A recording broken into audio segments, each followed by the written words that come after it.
The president's motorcade had just pulled over on the edge of a dusty highway in rural Virginia when the unthinkable happened.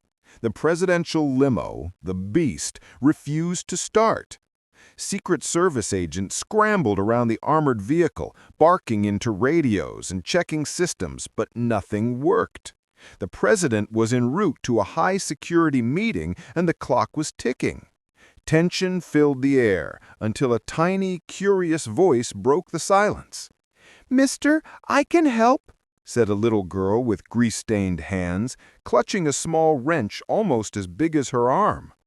Her name was Lily, a local farm girl no older than 9 who'd been watching from her front yard.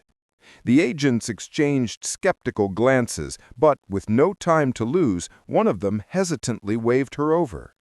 She climbed onto the open hood of the massive limo, eyes scanning the engine like she'd seen it 100 times. With quick, confident movements, she adjusted a wire, tightened a bolt, and tapped a part near the ignition. Moments later, the engine roared back to life. The men stood frozen, dumbfounded. But it wasn't just her skill that stunned them. It was the ring glinting on her tiny finger.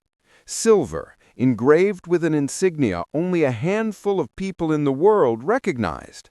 The same crest used by a secret engineering division that built the very car she had just fixed. One agent whispered, "That's impossible. That ring belongs to classified personnel."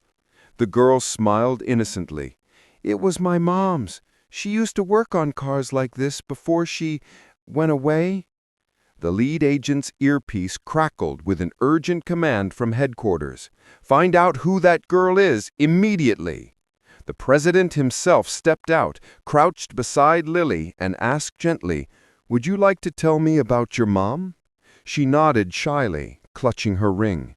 Somewhere deep in the archives, a forgotten file was about to be reopened, one tied to a woman who vanished years ago after building technology only a president should know about.